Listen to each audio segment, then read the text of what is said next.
Assalamualaikum warahmatullahi wabarakatuh. Selamat siang pemirsa Riau.TV di mana saja berada. Kembali bersama saya Abu Nazar Riau dalam program Dialog. Pada kesempatan kali ini kita akan berbincang dengan salah seorang narasumber yang sengaja kita undang ke studio kita, yaitu Saudari Sylvia Merdiana. Assalamualaikum. Panggil Mbak atau panggil siapa? Sylvia aja. Sylvia, apa kabar? Alhamdulillah baik. Pemirsa, pada dialog ini kita akan berbincang dengan Sylvia Merdiana ini terkait isu yang hangat menjadi pembicaraan baik media lokal, baik media nasional beberapa bulan terakhir ini, yaitu tentang pelecehan seksual yang terjadi di kampus Universitas Riau. Mbak Sylvie, ada baca berita ya tentang pelecehan seksual mahasiswa yang di UNRI itu ya? Iya ada Pak.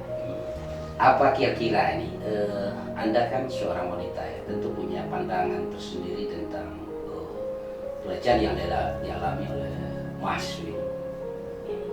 Bagi saya begitu kejam seorang lelaki jika lelaki itu menyakiti seorang perempuan, apalagi itu melecehkan Pak. Apalagi itu di lingkungan kampus. Sebaiknya kalau seandainya di lingkungan kampus, seorang lelaki itu tolonglah cerminkan perbuatan yang baik kepada perempuan-perempuan, juga kerabat-kerabatnya gitu. Perempuan itu seharusnya dilindungi gitu ya? Iya, iya Pak. Ya. Terus apa namanya itu, berdasarkan ini kan dugaan ya, Iya. itu dilakukan oleh seorang dosen yang ingin melakukan bimbingan skripsi malah ya. Iya. Apakah Anda bisa menyaksikan kira-kira, mungkin barangkali ada tak teman Anda yang bercerita kelakuan dosen di kampus seperti ini, ada kira? Ya kalau seandainya teman gitu cerita-cerita, mungkin cerita itu telah lama lah kita kenal. Kalau seandainya dosen tuh memang lebih kebanyakan gitu kan berperilaku kepada mahasiswinya tuh dengan hal-hal yang tidak mungkin atau di luar kepala gitu, perilakunya terhadap mahasiswi untuk menyelesaikan skripsi. Ada yang seperti merayu-merayu mahasiswinya gitu, atau seolah-olah dia tuh begitu seperti akrabnya gitu sama mahasiswinya gitu. Atau jangan-jangan mahasiswinya senang digituin dosen aja gitu, ada kira? Iya kan? Iya, iya. Bagaimana tanggapan Anda ini? Kelakuan kadang-kadang dosennya formal tapi mahasiswinya yang mulai ini agak apalah. Sebaiknya si mahasiswi itu menjaga nama baik dia gitu aja Pak, menjaga kepribadian dia gitu, mencontohkan yang lebih baik untuk orang-orang gitu. Janganlah berbuat sedemikian gitu kan Pak. Lebih baik gitu apa yang seharusnya ia kerjakan, seperti menyusun skripsi, fokus saja untuk menyusun skripsi itu, janganlah berpikiran negatif-negatif kepada dosennya gitu. Ada tidak pengaruhnya tata cara berpakaian mahasiswi terhadap kelakuan dosen ini, misalnya pakaian ketat gitu, Iya, kira-kira itu ada Pak. ada ya? Karena Tapi survei yang kita lihat tuh hampir sama saja, yang pakai hijab, yang gitu, mereka juga mendapat kelakuan pelecehan seksual. iya. Menurut Anda etika seperti apa sebenarnya yang harus dibangun antara dosen dengan mahasiswa itu? Ya etikanya yang baik-baik aja gitu Pak, jaga iman gitu, ketakwaan kepada Tuhan gitu kan. Kalau chatnya apa, yang apa aja lah ya, apa namanya? Chatnya yang biasa apa ya. Iya Pak. Kemudian begini, ini kan intens ya antara dosen dengan mahasiswa yang dibimbing itu kan tiap hari komunikasi. Iya. Perlu tidak ada aturan, misalnya kalau mahasiswa dekat berhubungan dengan dosennya harus ada temani dengan kawan lain, perlu nggak? Ya seharusnya perlu gitu kan Pak, soalnya iman kita nih dengan kepribadian kita nih ada juga sebenarnya yang melenceng gitu kan Pak, nggak sesuai dengan jalurnya gitu kan. Oh, iman naik turun lah ya. Iya, naik turun ya. Gitu. Ini kan kadang-kadang kan mas dosennya kan anggap, oh ini kayak anak saya. Iya. Gimana tuh dikira tuh? Iya, anak sih sebenarnya ya anak tuh anak kita gitu kan. Bimbingan pun nanti tuh bisa jadi anak gitu kan, anak murid gitu kan. Jadi seharusnya ya diperbatas lah, tahu batasnya antara ini mahasiswi, ini anak saya. Ada batas gitu. dengan anak pun juga harus ada batas. Iya, Pak. Iya, iya. Terus berdasarkan pengalaman Sylvia gitu Iya. kan banyak nih mahasiswa yang kuliah baik perguruan tinggi swasta, perguruan tinggi apapun namanya itu kan, ini sebenarnya kan tadi Anda katakan bahwa kelakuan ini sudah jadi rahasia umum, cuma Iya. tidak terbongkar saja ya. Iya, iya. Nah, apa nih kira-kira bagaimana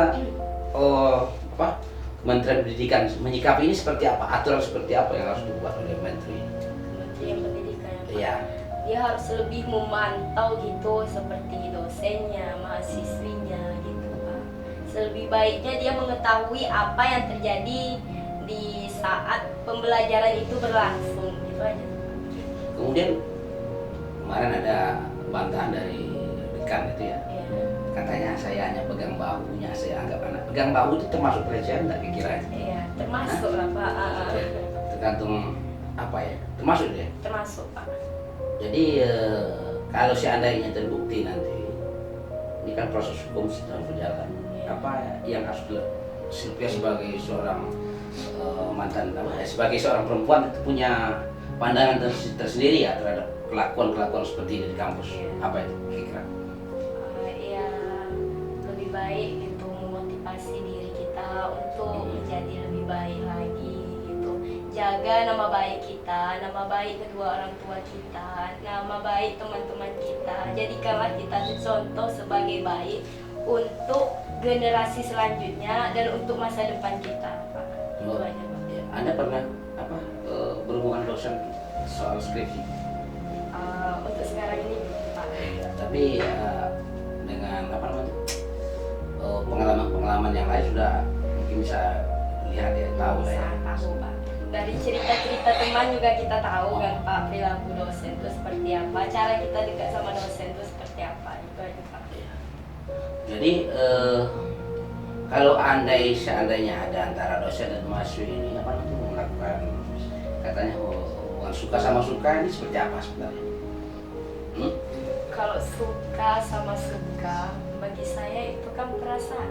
Itu mulai perasaan, munculnya perasaan. Jadi sebaiknya seperti dosen pun sadarkanlah diri itu. Kalau dia Sadar dia udah tua gitu ya. Udah punya istri, mungkin kemungkinan kebanyakan dosen pun udah punya anak gitu kan. Pikirkanlah orang rumah gitu. Jangan seenaknya aja gitu. Dekat-dekat sama mahasiswi. Ingat kan matu kan, ibarat kata terjadinya sama seseorang yang kita lakukan saat ini akan kembali kepada anak-anak kita besok atau keponakan-keponakan kita besok, gitu aja Pak. Hukum alam tuh pasti ada. Ya, berarti jangan sembarang aja ya Iya. antara dosen dengan mahasiswa. Kalau mereka lakukan hari ini terhadap anak orang, Uh, dia akan terima gitu ya. iya Pak. Oh iya iya. Suatu hari dia akan menerima apa yang dia lakukan pada saat itu. Iya iya. Terus harapan Sylvie pada penegak hukum kalau memang ini terjadi pelecehan apa? Ya kepada pihak hukum sebaiknya ini tolonglah dituntaskan, tolonglah tinggikan harga diri seorang perempuan. Jangan mau gitu dijadikan Perempuan sebagai perempuan pemuas ya. ini sebagai pemuas nafsu aja gitu aja. Yang terjadi selama ini seperti itu kayaknya. Iya. Iya, baik. Ada yang lagi yang mau disampaikan soal apa pelecehan apa? Ya pesan saya kepada penegak hukum, tolong dijaga gitu martabat seorang perempuan. Jangan kalau seandainya menganggap dosen itu teman gitu sebagai untuk penolongnya, itu jangan gitu. Tegaklah di mana keberadaan kamu itu tegak. Jika kamu sebagai hukum, maka kamu jadikanlah pendirian kamu itu sebagai seorang hukum gitu Pak. Baik. Terima kasih Mbak Sylvia Iya. sudah hadir di studio kita. Demikian saudara bincang kami dengan Sylvia Murdiana terkait pelecehan seksual yang hari-hari hangat menjadi pembicaraan. Tentunya ini dibutuhkan ketegasan seorang pimpinan kampus tentunya terhadap Iya betul Pak. pelaku. Kemudian hukum tetap dijalankan. Iya. Ini adalah menjadi pelajaran bagi dosen-dosen lain dan juga mahasiswi lainnya. Artinya mahasiswi tidak boleh terlalu dekat ya. Ya jangan terlalu dekat Dekatlah sama sekedarnya dosennya. dengan dosennya sesuai dengan Sewajarnya. sewajarnya saja. Terima kasih Mbak Sylvia, semoga Anda selalu sehat walafiat. Amin. Terima kasih sudah berbincang berbagi pengalaman tentang pelakuan kejahatan seksual. Ingat, kita harus waspada karena kejahatan itu akan muncul apabila ada kesempatan. Iya betul. Demikian, Assalamualaikum warahmatullahi wabarakatuh. Sampai jumpa.